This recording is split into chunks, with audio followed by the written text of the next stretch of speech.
Hello students, कैसे हैं आप सभी लोग। तो एक बार फिर से स्वागत है आपका अपने स्किल वेब चैनल पर। मेरा नेम है ब्रजेश सिंह और स्टूडेंट्स आज हम लोग workshop calculation and science first की फिफ्थ क्लास अपनी स्टार्ट करने जा रहे हैं, जिसमें मैं आपको दिए गए ये टॉपिक्स जो कि हैं बल, बल का संतुलन, संवेग और साथ ही साथ न्यूटन के गति के नियम, जो कि तीन ऐसे नियम हैं जो बहुत ही इंपॉर्टेंट हैं आपके एग्जाम के लिए और आपके नॉलेज के लिए भी। ठीक है, क्योंकि अक्सर आपसे जब कभी पढ़ाई लिखाई की बात होती है ना, जैसे मेरे साथ तो ऐसा ही है, आपके साथ भी है, तो लोग लोग क्या पूछते हैं, न्यूटन का पहला नियम बता दो, न्यूटन का दूसरा नियम बता दो, तीसरा बता दो। ठीक है, तो वैसे ही चौथा कोई नियम नहीं होता, याद रखना। ठीक है, नए स्टूडेंट्स थोड़ा सा ये गड़बड़ी मत कर देना कि कोई फोर्थ नियम है। ठीक है, ऐसा कोई फोर्थ नियम नहीं है। ठीक है, तो थ्री लॉ हैं जो न्यूटन के, न्यूटन साहब के, है ना, मोशन से रिलेटेड, वो हम लोग पढ़ेंगे। और साथ ही साथ ये जो टॉपिक्स बल, बल का संतुलन और संवेग। ठीक है, तो स्टूडेंट्स आज जो है ये फिफ्थ क्लास है। फिर से इसके बाद एक मल्टीपल चॉइस क्वेश्चन होगा इसी के बेसिस पर। इसी तरीके से हम लोग कॉन्टिन्यूसली एक थ्योरी क्लास, एक मल्टीपल चॉइस क्वेश्चन क्लास लेते हुए आगे बढ़ेंगे। ठीक है, उम्मीद करते हैं कि आपको सारी क्लासेस अच्छी लग रही होंगी। अगर अच्छी लग रही है तो आप थोड़ा कमेंट वमेंट कर दिया करिए। और सबसे इंपॉर्टेंट बात ये कि आप इसको शेयर भी कर दिया करिए। अगर आप शेयर करेंगे, सब्सक्राइब कर लेंगे, तो जो भी वीडियो कंटेंट मैं यहाँ पे डालूंगा आप लोगों के लिए पढ़ाई से संबंधित, वो सब आपको तुरंत आपको पता चल जाएगा। अदरवाइज मुझे बार बार शेयर करना होता है आप लोगों के पास तक, तो वो चीज़ें ना करनी पड़े इसके लिए आपको इसको सब्सक्राइब करना पड़ेगा, बेल आइकन प्रेस करना पड़ेगा, जिससे आपके पास खुद ही नोटिफिकेशन चला जाएगा और आप तुरंत जान जाएंगे कि हाँ वीडियो लेक्चर अपलोड हुआ है, इसको पढ़ना चाहिए। ठीक है, वैसे तो ये कॉन्टिन्यूसली पर डे अपलोड होता ही है, लेकिन मान लीजिए एक दो दिन मिस हो जाता है तो वो आपको फर्दर नेक्स्ट उसमें मिल जाता है एक दो दिन बाद। तो उसके लिए परेशान ना हुआ करिए, रिवाइज कर लिया करिए उस पर्टिकुलर टाइम पर। ठीक है, तो कभी कभी ये होता है समय के अभाव होने की वजह से ना बन पाए वीडियो या अपलोड ना हो पाए नेट इशू की वजह से, तो इसी वजह से ऐसा हो पाता है। अदरवाइज रोज मेरी कोशिश रहती है कि आप लोगों को एक न एक वीडियो लेक्चर मिलनी चाहिए। ठीक है, चलिए, तो आप अपनी बेहतर तैयारी के लिए बने रहिए साथ में मेरे, और देखते हैं आज का टॉपिक। ठीक है, तो आज के टॉपिक में सबसे पहले मैं आपको बताना चाहता हूँ कि स्टूडेंट्स बल क्या है। अच्छा, साथ ही साथ एक बात और आप समझ लो कि अगर आपको ये हिंदी में जैसे ये लिखा हुआ है यहाँ पे, तो हिंदी में ना समझ के जैसे मान लो कोई कोई स्टूडेंट है सीबीएसई बोर्ड का है तो उसको इंग्लिश में समझना है, तो स्टूडेंट्स इसका डिस्क्रिप्शन पर मैं इसके इंग्लिश में भी ये सारे सारे टॉपिक्स को इंक्लूड कर रखा हूँ। आप लेक्चर टॉपिक्स जो हैं इसको आप डिस्क्रिप्शन में जाइए, इंग्लिश में भी आप समझ सकते हैं। हालांकि ये बहुत आसान है, ये फोर्स है। ठीक है, बैलेंस ऑफ फोर्स है, ये है आपका मोमेंटम जिसको आप संवेग बोल रहे हो, और न्यूटन के नियम, ये तो आप यूनिवर्सल, ये तो सभी जानते हैं, चाहे हिंदी में बोलो चाहे इंग्लिश में, है ना। तो ये तो काफी फेमस वर्ड है। चलिए, तो आगे बढ़ते हैं और अपना शुरू करते हैं बल के साथ में। ठीक है, तो बल देखिए क्या होता है, बहुत ही सिंपल भाषा में आपको मैं बता दे रहा हूँ कि वैसे तो देखो बल को किस कई तरीके से डिफाइन कर सकते हैं स्टूडेंट्स, लेकिन आपको समझाने के लिए मैं केवल और केवल ये बताना चाहता हूँ कि भाई बल एक ऐसा कारण है। ठीक है, एक एक ऐसा कॉज, ठीक है, रीजन, एक ऐसा कारण जिसकी वजह से, ठीक है, जिसके कारण क्या हो, वस्तु अपनी अवस्था में परिवर्तन कर ले। ठीक है, जैसे मान लिया एक कोई वस्तु है स्टूडेंट्स, ये, ठीक है, कोई भी ब्लॉक है, तो इम्पोर्टेंट चीज़ यहाँ आपके लिए ये है कि भौतिक कोई राशि जो इसकी अवस्था में परिवर्तन कर ला दे, ठीक है, तो वो भौतिक राशि ही बल कहलाती है। तो बल क्या है, बल एक प्रकार का कारण है वस्तु की अवस्था में परिवर्तन करने का कारण है। ठीक है, तो बस और कुछ नहीं है। वैसे तो आप बुक्स में पढ़ोगे तो फोर्स इज अ पुश और पुल ऐसे भी बोलते हैं ना, कई तरीके से डिफाइन कर सकते हो, बट अगर आपको फील लेनी है तो स्टूडेंट्स केवल और केवल आपको ऐसे समझना है कि कोई ये वस्तु है, रखी हुई है, पड़ी हुई है, नहीं चल रही है, जब तक आप इस पे बल नहीं लगाओगे तब तक ये अपनी अवस्था में परिवर्तन नहीं करेगी। इसका मतलब ये हुआ कि अगर किसी वस्तु की अवस्था में परिवर्तन करना है स्टूडेंट्स, तो उसके लिए केवल एक ही रीजन है, एक ही कॉज है आपका परिवर्तन करने वाला, वो है बल। ठीक है, तो अगर मान लिया हमने इस दिशा में बल लगा दिया, मान लेते हैं एफ है, तो बल लगाने पर ही इसकी अवस्था में परिवर्तन किया जा सकता है। ठीक है, तो इस तरीके से हम बल को डिफाइन कर रहे हैं। साथ ही साथ चलो अब आगे बढ़ते हैं। तो अगर इसमें हम मात्रक की बात करें तो आप पढ़ते आ रहे हो, हालांकि इसको मैं बहुत पहले ही बता दिया, लेकिन मात्रक इसका होता है स्टूडेंट्स न्यूटन। न्यूटन क्यों, क्योंकि न्यूटन साहब के नेम पे ही इसको मात्रक इसका रख दिया गया है, न्यूटन होता है, ये आप जानते हो। डाइन होता है, ये भी समझो। ठीक है, डाइन होता है, ये न्यूटन जो होता है ये एसआई यूनिट है स्टूडेंट्स। ठीक है, जो डाइन है वो सीजीएस यूनिट है, ठीक है, सीजीएस यूनिट है, और एक अभी और यूनिट आने वाली है डाइन, को कैसे शो करोगे, DYNE डाइन ऐसे करते हैं। इन दोनों में एक रिलेशन भी है, चलो रिलेशन बता ही देते हैं। 1 newton is equal to 10⁵ dyne, ठीक है। तो ध्यान से सुनो, डाइन छोटी यूनिट है, न्यूटन बड़ी यूनिट है, इस तरीके से हमें समझना है। आगे एक और यूनिट मैं आपको बता दे रहा हूँ, केजी मीटर पर सेकेंड स्क्वायर, जो कि आपकी MKS यूनिट है। तो इस तरीके से आपको पूरी की पूरी तैयारी ऐसे करनी है, ठीक है। शॉर्ट में फटाफट जल्दी से ये चीज़ें हम लोगों को समझ लेना है, ठीक। साथ ही साथ कुछ पॉइंट्स और हैं, जैसे पॉइंट्स में ये है कि ये जो बल है, ठीक है, बल एक सदिश राशि है, ठीक है, सदिश राशि है। तो बल एक क्या है, सदिश राशि है, ठीक। सदिश राशि है तो इसका मतलब ये हुआ कि इसमें क्या होगा, डायरेक्शन भी होगा, ठीक है। इसमें क्या होगी, दिशा भी होगी। तो भाई दिशा होगी तो दिशा किधर होगी, तो जिधर आप अप्लाई करोगे, ठीक है, अप्लाई जिधर आप करोगे वही वही उसकी डायरेक्शन को बताएगा, ठीक है। जैसे यहाँ पे अगर मैं बोलूँ दिशा क्या है, तो इस दिशा में देखो लग रहा है, ये ऐसे करके इस तरफ बल लग रहा है। तो बल एक सदिश राशि है जिसका एक अंकित मान होगा और उसकी एक दिशा होगी पर्टिकुलर। तो ध्यान रखने वाली बात क्या है कि बल एक ऐसा कारण है जिसके वजह से वस्तु की अवस्था में परिवर्तन किया जा सकता है। अच्छा, वस्तु की अवस्था क्या हो सकती है भाई, वस्तु की दो अवस्थाएं हो सकती हैं, वस्तु की दो ऐसी अवस्थाएं हो सकती हैं। दो अवस्था अगर आप बोलो तो दो दो अवस्था में आप कौन कौन सी बात करोगे, एक तो बोलोगे रेस्ट पे, ठीक है, मतलब रुकी हुई, रुकी हुई, रुकी हुई, ठीक है, रुकी हुई ऐसे लिख लो, उसको आप बोलते हो रेस्ट इंग्लिश में। और एक होता है गति, गति की अवस्था, ठीक है, तो उसको क्या कहते हो आप, मोशन, ठीक। तो मोशन में भी कई टाइप मोशन है जो आपको पहले मैंने बताया भी है, आप नहीं देखे हो तो आप जाओ वीडियो लेक्चर्स देखो। कौन से, थर्ड मोस्ट प्रॉब्ली, हाँ थर्ड है, चलो आई बटन पे मैं इसका लिंक दे रहा हूँ, अगर आप वो वाला नहीं देखे हो जिसमें मोशन से रिलेटेड है, तो वो थर्ड थर्ड क्लास है शायद, उस पर आप देखो, आई बटन के लिंक पे क्लिक करो और वहां से आप सीधे उस वीडियो लेक्चर पे जा सकते हो, ठीक है। तो चलो इस तरीके दो अवस्थाएं हैं, तो कहने का मतलब ये है अगर रेस्ट पे है तो आप अगर फोर्स लगा दोगे तो ही इसको आप मोशन में ला पाओगे, ठीक है। सिमिलरली अगर जैसे ये मोशन में है, अगर आप फोर्स अप्लाई करोगे तभी आप इसको रेस्ट पे ला सकते हो या फिर इसके मोशन की वेलोसिटी वगैरह चेंज कर सकते हो, ठीक। तो ये आपको मुझे बताना था, ठीक है। तो आपको इंपॉर्टेंट बात ये है कि वस्तु की जो अवस्था में जो परिवर्तन है, अवस्था जो परिवर्तन है वो आप केवल और केवल बल के वजह से ही ला सकते हो, ठीक। तो बल के बारे में इतनी बातें आपको पता होनी चाहिए। तो क्या क्या मालूम होना चाहिए, मात्रक आपको पता होना चाहिए, एक सदिश राशि ये पता होना चाहिए, ठीक है। इसकी दिशा जिधर आप अप्लाई करोगे उधर होनी चाहिए, ठीक है, ये भी आपको मालूम होना चाहिए। और इसकी जो दो अवस्थाएं हैं, है ना, जो दो अवस्थाएं हैं वो क्या हो सकती हैं, रेस्ट और मोशन। तो मैंने कहा कि अवस्था परिवर्तन करना है तो मतलब रेस्ट से आप मोशन में लाओगे तो क्या लगाना पड़ेगा, बल लगाना पड़ेगा। मोशन से रेस्ट में लाना चाहते हो तो क्या लगाना पड़ेगा, बल लगाना पड़ेगा। और आगे चल के अभी मैं इसी को बताऊंगा कि यही तो प्रथम नियम है, न्यूटन साहब का प्रथम नियम तो यही है, ठीक है, जो बल को परिभाषित करता है। तो बल की परिभाषा यहाँ हम लोग पढ़ रहे हैं, तो एक तरीके से आप समझो कि थोड़ा ना थोड़ा इसको आप, ये क्या चीजें आप पढ़ रहे हो, न्यूटन साहब का पहला नियम, ठीक है, गति संबंधी पहला नियम, ठीक है, गति संबंधी पहला नियम आप न्यूटन साहब का पढ़ रहे हो, ठीक। तो चलो ये हुआ बल, ठीक, ये यूनिट वगैरह आप ध्यान में रखो। चलो दूसरी चीज, बल का संतुलन। तो भाई बल का संतुलन क्या है, ये चीजें आप कैसे समझोगे।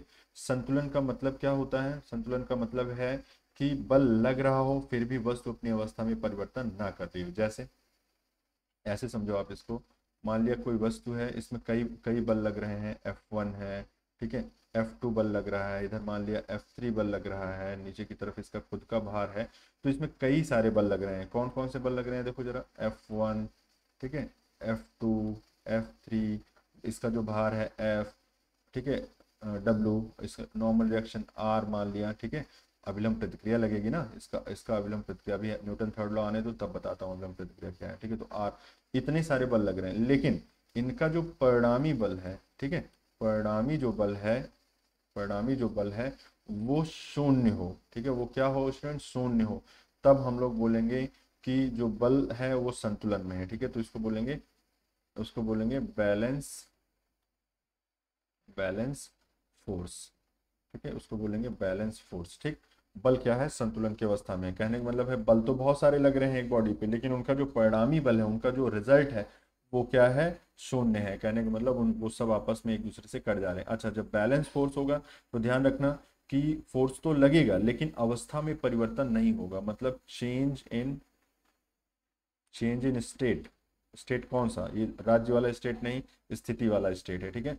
चेंज इन स्टेट जो होगा वो निल होगा, वो बिल्कुल भी नहीं होगा, चेंज नहीं होगा, स्टेट में कोई भी परिवर्तन नहीं होगा। बल तो लग रहा है लेकिन कोई भी परिवर्तन नहीं होगा, क्योंकि जो उसका परिणामी बल है बच्चों वो क्या है, शून्य हो जाएगा, ठीक है। तो इसी को हम लोग कहते हैं बल का संतुलन, ठीक। तो इक्विलिब्रियम ऑफ फोर्सेस ये है। अच्छा, दूसरी चीज, इसके कॉन्सेप्ट से आप क्या कर सकते हो, इक्वल, मतलब जो अपोजिट फोर्सेस हैं उनको आप इक्वल कर सकते हो। जैसे हम लोग अगर इसमें हम लोग बनाएं और एक्सेस बना लें, तो एक्सिस के साथ में जैसे इधर पे इधर लग रहा है F1, सॉरी F2 बोल रहा है, F2, इधर F1 लग रहा है बच्चों, इधर ऊपर की तरफ R लग रहा है, इधर F3 लग रहा है, ठीक है। यहाँ पे W लग रहा है, मान लेते हैं, मान लो थोड़ी देर के लिए F1 नहीं है, मान लो जस्ट ऐसे एज्यूम करो कि F1 नहीं है, जिससे मैं तो थोड़ा मैं आपको ये बता पाऊँ कि कैसे इसको इक्वेट करते हैं, ठीक है। तो देखो इक्वेट करने के लिए आपको यहाँ पे अगर आप इसमें देखो तो आपको पता चलेगा कि W और R एक दूसरे के विपरीत है, तो W और R बराबर हो जाएंगे संतुलन की स्थिति में। संतुलन की स्थिति मतलब जब वस्तु किसी भी दिशा में मूव ना कर रही हो, जिस अवस्था में उसी अवस्था में रहे। अगर मैं बोल रहा हूँ कि ये रुके हुए अवस्था में है तो अभी भी ये रुका हो, तभी आप ऐसी चीजें कर सकते हो, मतलब W इक्वल्स टू R बना सकते हो। और यहाँ पे क्या बना सकते हो, हॉरिजॉन्टल में क्षैतिज दिशा में क्या बना सकते हो, F2 बराबर F3 हो जाएगा। क्यों, क्योंकि कोई भी बल छोटा बड़ा नहीं है।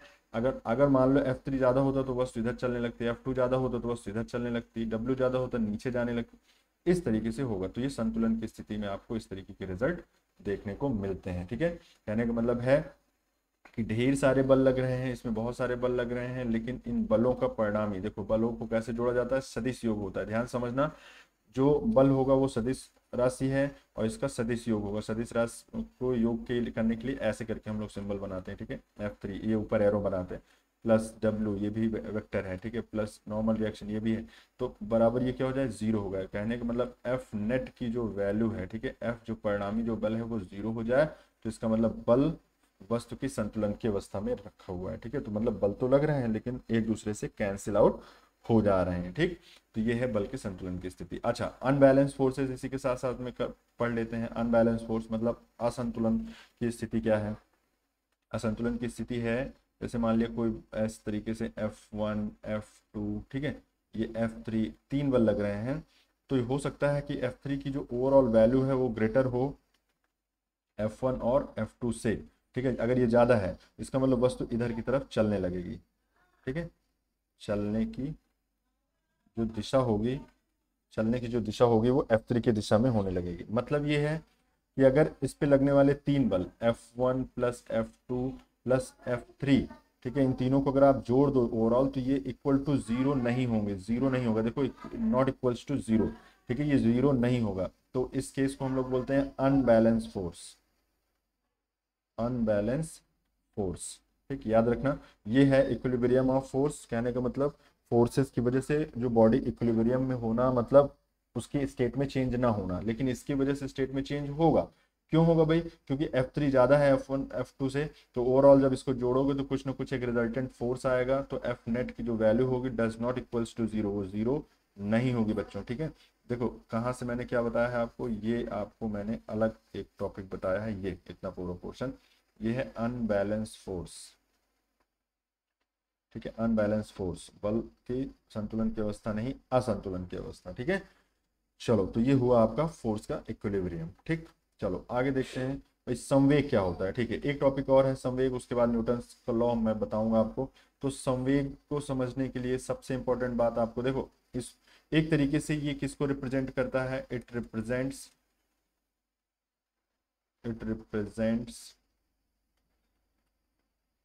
The overall motion, overall motion. कहने का मतलब ये है, देखो हिंदी में ये थोड़ा सा डेफिनेशन बहुत अच्छी नहीं समझ में आएगी आपको, मुझे पता है। ऐसे समझो कि जो संवेग है, अच्छा इसको रिप्रेजेंट करते हैं पी से, समझो पी से रिप्रेजेंट करते हैं, जो संवेग पी है वो ओवरऑल मोशन को रिप्रेजेंट करता है, व्यक्त करता है, किसको, गति अवस्था को व्यक्त करता है। संवेग, संवेग गति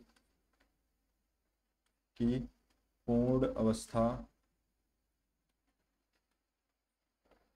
को व्यक्त करता है, ठीक है, व्यक्त करता है। अच्छा, और सिंपल भाषा में समझना चाहो तो जो संवेग P है, मतलब जो संवेग संवेग वस्तु के द्रव्यमान, इसका मान लेते हैं m है, वस्तु का द्रव्यमान m, तथा वस्तु की वस्तु की वस्तु के वेग v के गुणनफल को कहते हैं। ठीक है, गुणनफल को कहते हैं। ठीक है, तो अगर आप P की बात करो तो P इक्वल हो जाएगा m इंटू वी। तो ये फॉर्मूला आपको इंपॉर्टेंट है, ये याद रखो। बाकी आपको बहुत ज़्यादा इसमें दिमाग नहीं लगाना है, इतनी ही चीज़ें हैं जो समझने वाली हैं। ठीक है, तो P इक्वल टू क्या हो जाएगा स्टूडेंट्स, m इंटू वी। तो m इंटू वी का मतलब क्या हुआ, जहाँ पे ये क्या है, अब आप समझो इसको, ये क्या है, ये है संवेग। ठीक है, क्या ये संवेग। ठीक है, ये क्या है स्टूडेंट्स, ये है द्रव्यमान। ठीक है, ये है द्रव्यमान, और ये क्या है, वेग। ठीक है, ये है वेग।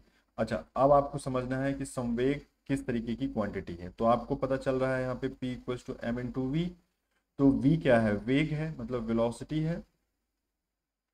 और वेलोसिटी क्या होती है स्टूडेंट्स, वेक्टर क्वांटिटी होती है। क्या होती है, वेक्टर क्वांटिटी होती है। समझ रहे हो, ये वेक्टर क्वांटिटी। जो द्रव्यमान क्या है, अदिश राशि है, कहने का मतलब स्केलर है। ठीक है, ये स्केलर है।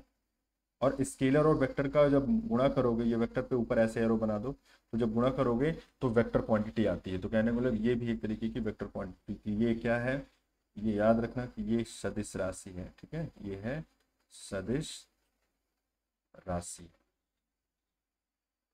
सदिश राशि है ये। ठीक है स्टूडेंट्स, ये सदिश राशि है, कहने का मतलब ये भी एक तरीके की वेक्टर क्वांटिटी है। ठीक, वेक्टर क्वांटिटी। अच्छा, अब आप बोलो कि भाई डायरेक्शन बताइए, फिर किधर, भाई पूछोगे ना डायरेक्शन किधर। अगर मैंने बोल दिया वेक्टर क्वांटिटी है, सदिश राशि है, तो डायरेक्शन किधर, तो इसकी दिशा वेग की दिशा होगी। याद रखना, संवेग की जो दिशा है वो वेग की ही दिशा होगी। क्यों, क्योंकि द्रव्यमान क्या है, स्केलर क्वांटिटी है। ठीक है, चलो संवेग की यूनिट निकालते हैं। अब इतनी चीजें समझ गए आप, संवेग की यूनिट निकालते हैं भाई। यूनिट यूनिट यूनिट, ठीक है, मात्रक। चलो आओ मात्रक देखते हैं। फॉर्मूला आपको ये याद रखना है, ये सदिश राशि होती है, ये याद रखना है। ठीक है, देखो इसमें सब कुछ मैंने लिख दिया है, आपको अच्छे से समझना है। जैसे जैसे मैं लिख रहा हूँ वैसे वैसे ही आप नोट्स अपनी बनाइए। ठीक है, चलो अब मात्रक देखते हैं। तो अभी देखो, द्रव्यमान का मात्रक क्या होता है, केजी। वेग का मात्रक क्या होता है, मीटर पर सेकंड। तो इसको अगर मात्रक आप बनाओगे ऐसे, तो ये हो जाएगा केजी मीटर पर सेकंड। ठीक, केजी मीटर पर सेकंड। तो इस एक तरीके से ये संवेग का क्या हो गया, मात्रक हो गया। ठीक है स्टूडेंट्स, तो संवेग, ये चीजें आपको इस तरीके से समझना है। ठीक, इंपॉर्टेंट है। ठीक है, क्या क्या इंपॉर्टेंट है, मात्रक आपको इंपॉर्टेंट है। अच्छा, ये किस तरीके का मात्रक है, आप इसको MKS यूनिट बोल सकते हो। ठीक है, चलो, तो संवेग का मात्रक हो गया। ये एक सदिश राशि है, डायरेक्शन इसकी किधर होती है, वेग की दिशा में होती है, ये दिमाग में रखना है। ये तो स्केलर होता है मास, ये वेक्टर क्वांटिटी होती है, ये भी समझना है। इसकी परिभाषा आप इस तरीके से भी परिभाषित कर सकते हो, दूसरा आप इस तरीके से भी परिभाषित कर सकते हो। ठीक, इतनी बातें आपको दिमाग में रखनी है संवेग से रिलेटेड। आओ आगे देखते हैं। अब हम लोग पढ़ेंगे न्यूटन के गति के नियम। ठीक है, तो न्यूटन साहब के गति के नियम पढ़ने के लिए तो आपको मतलब थोड़ा सा दिमाग लगाना होगा अच्छे से, क्योंकि न्यूटन साहब तो काफ़ी महान साइंटिस्ट थे, ये हर फील्ड में एंट्री मारे हुए हैं। फिलहाल अभी इनके जो गति संबंधी हैं नियम, वो 3 नियम है। तो पहला नियम जो है, तो इसको हम लोग ऐसे ही बोलते हैं। ठीक है, Newton's first law of motion. ठीक है, गति का पहला नियम। तो न्यूटन साहब का गति का पहला नियम क्या है, बहुत ही आसान। जो मैंने आपको बल की अभी परिभाषा दी थी, सेम वैसे ही फिर से मैं बताने जा रहा हूँ, ध्यान से सुनो। कोई भी वस्तु है, न्यूटन साहब के पहले नियम के अनुसार, ये न्यूटन साहब कहते हैं, कहने को न्यूटन साहब के अनुसार ये कहा गया कि भाई कोई भी जो वस्तु है, संसार में कोई भी वस्तु है, उसकी अवस्था में अगर परिवर्तन करना है तो केवल और केवल बाह्य बल के थ्रू ही हम लोग, बाह्य बल के ही कारण हम लोग कर सकते हैं। कहने का मतलब ये है, अगर ये विरामावस्था में है, ठीक है, ये विरामावस्था में है, अगर ये वस्तु विरामावस्था में है, तो केवल बल ही है, केवल बल ही है ऐसा कारण जो इसको किस में ला सकता है, इसको गति में ला सकता है। ठीक है, तो किसी भी वस्तु की अवस्था में परिवर्तन करने के लिए, ठीक है, लिख नहीं रहा हूं, आप सुनो पहले। किसी भी वस्तु, जैसे मान लिया ये जो वस्तु है, ठीक है, ये वस्तु है, इसकी अवस्था में परिवर्तन, अवस्था में परिवर्तन का मतलब है कि विराम अवस्था में थी, इसको गति अवस्था में लाना है।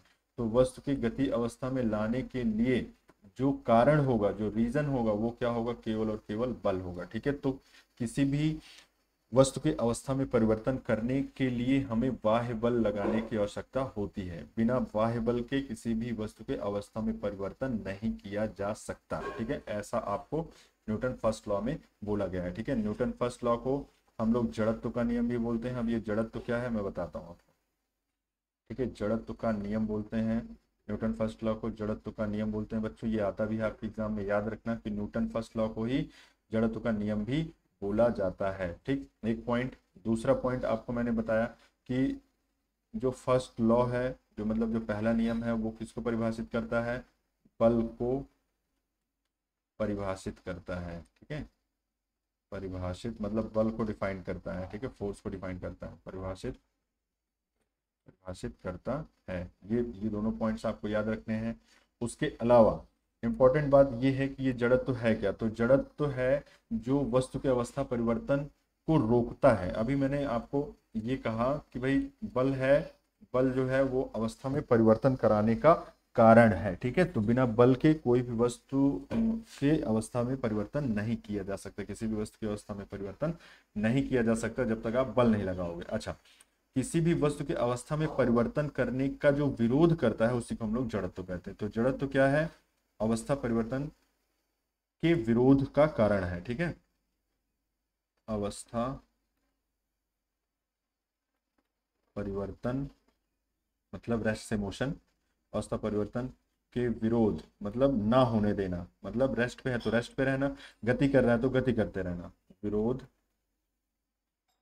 ठीक है, विरोध का कारण जो होता है जड़त्व कहलाता है। ठीक है, जड़त्व कहलाता है। ठीक, इंपॉर्टेंट बात है, दिमाग में रखना, इसीलिए इसको हम लोग जड़त्व का नियम भी बोलते हैं। ठीक, तो न्यूटन साहब का फर्स्ट लॉ ये कहता है हम लोगों को। ठीक है, चलो और सेकंड देखते हैं भाई, सेकंड लॉ क्या है, तो बोलेंगे Newton's second law of motion. ठीक, इंपॉर्टेंट है ये भी, जरा ध्यान से समझना है इसको, इस बात को। ठीक है, न्यूटन सेकंड लॉ में बोला गया कि भाई जो आप बल लगा रहे थे, जैसे पिछले वाले में आपने न्यूटन साहब ने कहा कि भाई बिना बल लगाए किसी भी वस्तु की अवस्था में परिवर्तन नहीं किया जा सकता। तो जो ये बल है, जो ये बल है, वो इनका कहना है कि ये जो बल है वो संवेग परिवर्तन की दर होती है। ठीक, संवेग परिवर्तन की दर को क्या कहते हैं, संवेग परिवर्तन की दर को संवेग परिवर्तन की दर को बल कहते हैं। अब देखो इसका मीनिंग क्या है, एक तरीके से ये बल को परिभाषित नहीं कर रहा है, ये बल का फॉर्मूला बता रहे हैं। इसमें हमारा क्या निकल के आ रहा है, बल का फॉर्मूला आ रहा है। ठीक है, बल होता क्या है उसके बारे में ये बताना चाहते हैं। तो ये क्या है, एक तरीके से कह रहे हैं कि जो संवेग परिवर्तन की जो दर है, ठीक है, उसको बल कहते हैं। तो इसका मतलब जो बल है, ठीक है, जो बल है वो बराबर हो जाएगा संवेग परिवर्तन की दर। अच्छा, संवेग परिवर्तन दर, बल को अगर एफ बोलो, संवेग को अगर पी बोलो, तो इसकी संवेग परिवर्तन की दर, परिवर्तन की दर मतलब delta T divided by delta T. ठीक है, तो संवेग परिवर्तन की दर इस तरीके से हम लोग नोट करते हैं। ठीक है, अब आपको मैंने अभी जस्ट बताया था अभी कि संवेग होता क्या है। तो संवेग देखो क्या होता है, चलो एक स्लाइड और ले लें जरा। ठीक है, आपके लिए एक स्लाइड और ले लें जरा, आगे बताते हैं। ठीक है, तो यहाँ पे आप देखो जरा, वेट,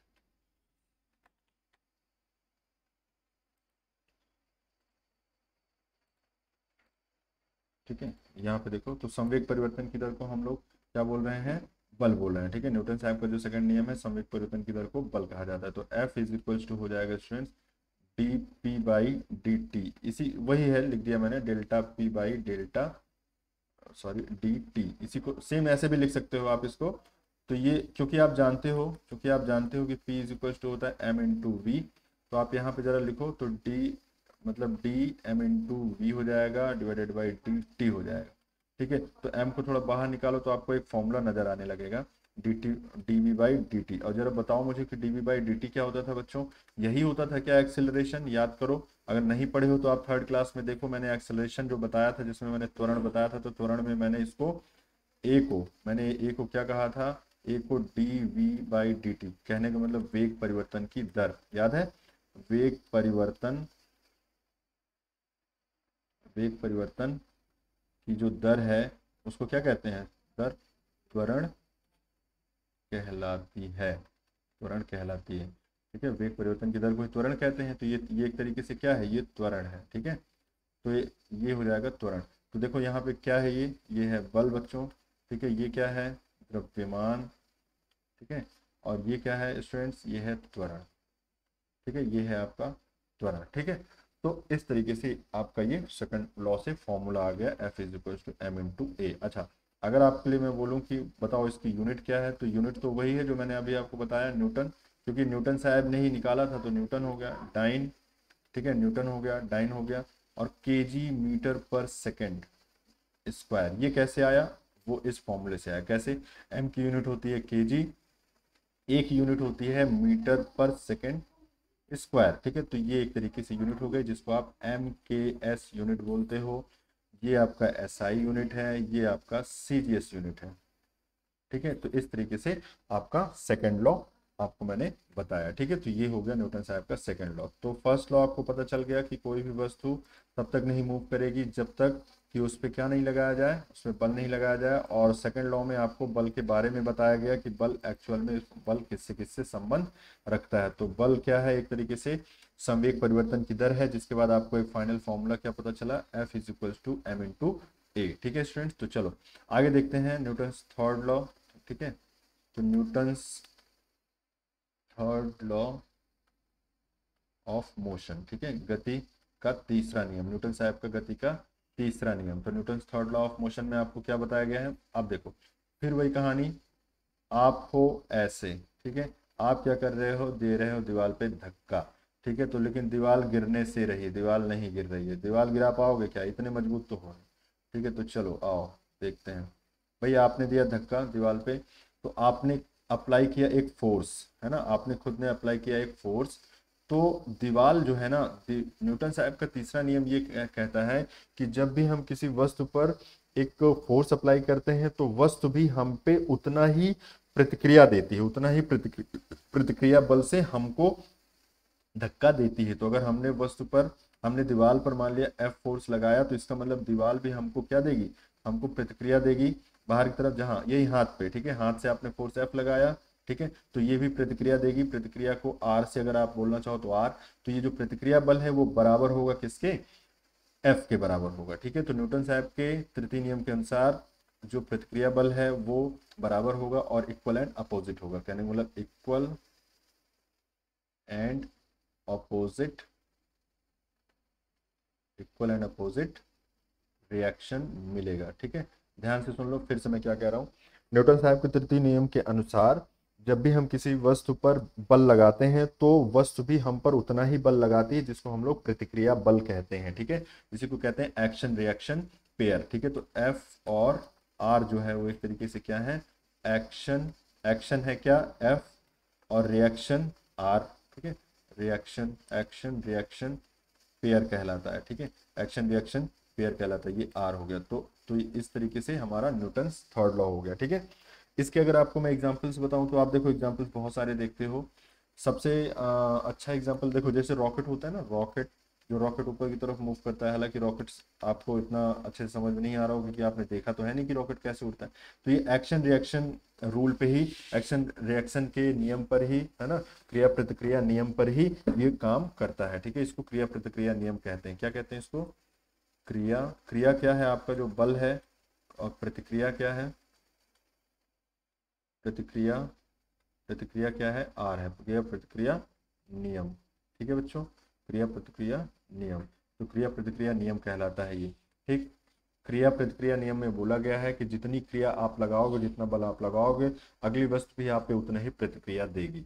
ठीक, तो ये न्यूटन साहब का आपका थर्ड नियम है। इसी तरीके से एक जैसे और ले लो, बंदूक वाला कॉन्सेप्ट। ठीक है, बंदूक का कॉन्सेप्ट क्या है भाई? बंदूक का कॉन्सेप्ट है, जब भी आप रिवॉल्वर से किसी को, चिड़िया को मारने की कोशिश करोगे, हालांकि चिड़िया को मत मारना क्योंकि चिड़िया भी एक जीवित वस्तु है।